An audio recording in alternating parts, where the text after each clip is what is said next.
अरे अरे सलोनी, कहाँ चली जा रही है? इतनी लंबी लाइन तुझे दिखाई नहीं दे रही है क्या? दिख तो रही है चाची, पर आज मुझे थोड़ी जल्दी है। अच्छा, तो हम सब क्या पूरे दिन खड़ी रहने आई हैं यहाँ? चाची आज घर पर बहुत काम है। रहने दे, चुपचाप लाइन में लग जाके, और वो भी सबसे पीछे, समझी? अरे कमला, क्यों इतना गर्म हो रही है बेचारी बच्ची पर? और फिर 2 बाल्टियों की तो बात है, भर लेने दे उसे। अब आ जाओ बेटी, मेरे आगे लग जाओ तुम।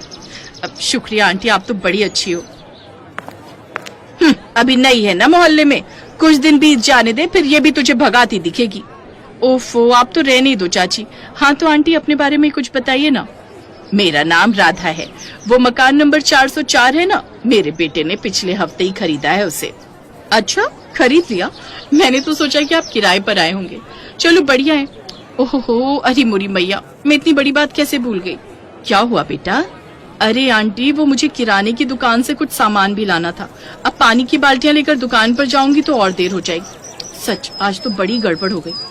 नहीं नहीं, तुम ऐसा करो, जाकर अपना सामान खरीद लाओ, तब तक मैं तुम्हारी पानी की बाल्टियां भर कर रख लूंगी। सच आंटी, आप मेरे लिए इतना करोगी? अरे इसमें कौन सी बड़ी बात है, तुम जाओ, मैं तुम्हारे पानी के साथ यही इंतजार करूंगी।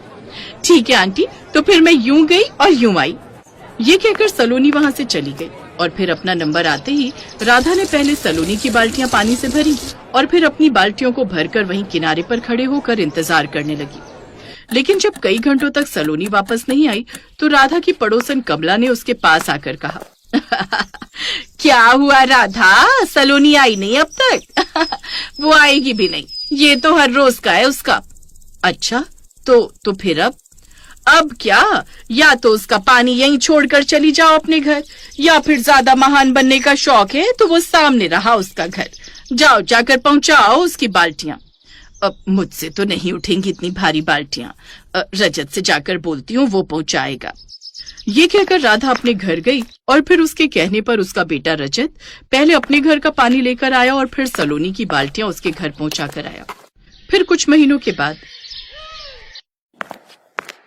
माँ, वो मुझे आपसे कुछ बात करनी है। तो आज मुझे बताने की फुर्सत मिल ही गई तुझे। चल अब जल्दी से बता, कौन है वो जिसे तू मेरी बहू बनाने वाला है? अरे माँ, पर तुम्हें कैसे पता चला? माँ हूँ तेरी, तेरे मन में और जीवन में क्या चल रहा है सब खबर रखती हूँ। चल अब जल्दी से लड़की का नाम और पता बता, ताकि मैं जल्दी से जल्दी रिश्ते की बात कर सकूं। माँ, उसका नाम सलोनी है और वो अपने ही मोहल्ले में रहती है। कौन? वो सरजू भैया की बेटी? ना बेटा, उसके चक्कर में ना पड़, पूरा मोहल्ला परेशान है उससे। नहीं माँ, ये सच नहीं है। आपको तो पता है कि सलोनी की माँ नहीं है। अपने बीमार पिता और पूरे घर को अकेले संभालती है। वो सुबह 4 बजे से उठकर रात तक घर के कामों में लगी रहती है, और ये बात इन मोहल्ले की औरतों से बर्दाश्त नहीं होती। सबकी सब चिढ़ती हैं उससे। लेकिन बेटा, उस दिन वो पानी की बाल्टियां। उस दिन सलोनी इसलिए नहीं आई क्योंकि किराने की दुकान पर जाते हुए उसका पैर फिसल गया था। माँ, पैर में मोच आई थी उसके। अरे, तो तूने मुझे उसी दिन क्यों नहीं बताई ये बात? अब मैं बताने वाला था, पर मुझे सलोनी ने ही मना कर दिया था। अब ये सब छोड़िए ना माँ, मैं जानता हूं कि सलोनी से बेहतर बहू आपके लिए और कोई हो ही नहीं सकती, लेकिन फिर भी अगर आप ना कहोगी तो। नहीं बेटा, जब तूने फैसला कर ही लिया है तो मैं तुझे रोकूंगी नहीं। ठीक है, मैं आज शाम को ही जाकर सरजू भैया से तुम दोनों के रिश्ते की बात करती हूँ।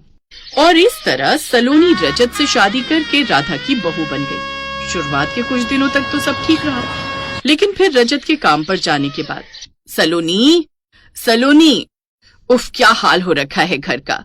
और ये सलोनी कहाँ चली गई? शायद अपने कमरे में होगी, जाकर देखती हूँ।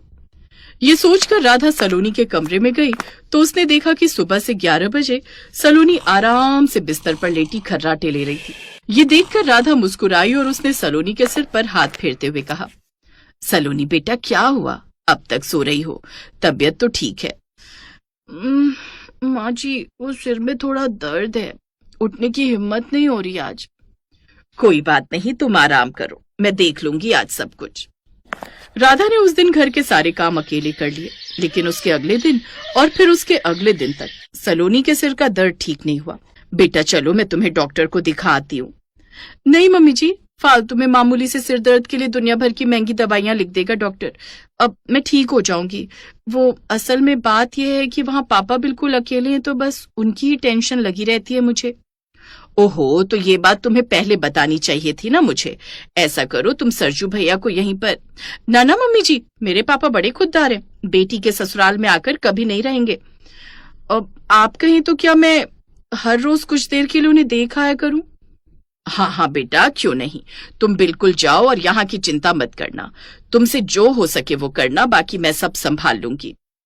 भोली भाली राधा सलोनी की बातों में आ गई और ये समझ ही नहीं सकी कि आखिर उसकी बहू उसके साथ क्या खेल खेल रही थी। पहले तो सिरदर्द का बहाना बनाकर सलोनी रोज देर से उठती और फिर आराम से राधा का बनाया नाश्ता खाकर अपने मायके अपने पिता को देखने चली जाती। पापा, ये लो, आज आलू की कचौरियां लाई हूं। तूने बनाई है ये कचौड़ियां? ओफो पापा, आपको इससे क्या मतलब? आप बस चुपचाप खा लो ना। ठीक है, मैं खा लूंगा, पर एक शर्त पर। मेरे खाने के तुरंत बाद तू वापस अपने ससुराल जाएगी। हाँ। क्यों? मैं यहाँ क्यों नहीं रुक सकती? अरे क्योंकि मैं तंग आ गया हूँ तेरे निकम्मेपन से। मुझे लगा था कि शादी के बाद तू सुधर जाएगी, लेकिन तूने तो हद ही पार कर रखी है। तू रोज मेरी देखभाल के बहाने यहाँ सारा सारा दिन आराम फरमाती रहती है और वहाँ तेरी सास घर के कामों में लगी रहती है। ओफो पापा, आपको तो खुश होना चाहिए अपनी बेटी के लिए कि उसे ऐसी बेवकूफ सास मिली है। खुश तो मैं उस दिन होऊंगा जिस दिन तू पूरे दिल से अपना ससुराल संभालेगी, काम से बचने के बहाने नहीं ढूंढती फिरेगी। देख बेटी, मान जा मेरी बात, जाकर संभाल ले अपना घर, वरना एक दिन बहुत पछताएगी जब रजत को तेरी इन हरकतों के बारे में मालूम चलेगा। ऐसा कभी नहीं होगा पापा, क्योंकि मेरी सास की तरह मेरा पति भी बहुत भोला है। उसे तो यूं चुटकियों में चला लेती हूँ मैं।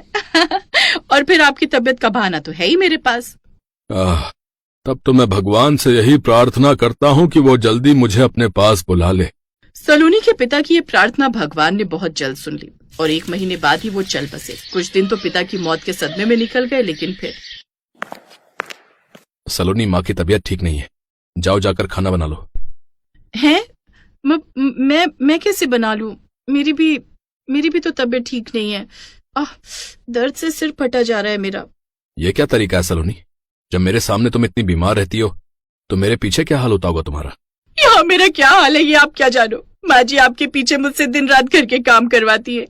पापा के दुख से उबरी नहीं की झोंक दिया मुझे घर के कामों में, इसीलिए मेरा ये हाल है। मुझे तो लगता है कि कोई बड़ी बीमारी हो गई है मुझे। रजत ने इसके बाद सलोनी से कुछ नहीं कहा और वहां से चला गया। फिर कुछ देर बाद, ये लोग कौन है? ये लोग नारी निकेतन से तुम्हें ले जाने आए। अब से तुम इन्हीं के पास रहोगी। अब काम तो तुम्हें वहां भी करने होंगे, लेकिन अच्छी बात यह है कि उन कामों के बदले तुम्हें पैसे भी मिलेंगे, जिनसे मैं तुम्हारा अच्छे अस्पताल में इलाज करवाऊंगा। फिर तुम बिल्कुल ठीक हो जाओगी और मेरी माँ तुम पर कोई अत्याचार भी नहीं कर पाएंगी। ठीक रहेगा ना? नहीं, ये क्या बोल रहे हैं आप? मैं कहीं नहीं जाऊंगी। और किसने कहा कि मम्मी जी मुझ पर अत्याचार करती हैं? अरे वो तो बहुत अच्छी हैं। अब आप इन लोगों को वापस भेज दीजिए और मेरा सिर दर्द भी अब कुछ ठीक सा लग रहा है। अब मैं जाती हूँ रसोई में खाना बनाने।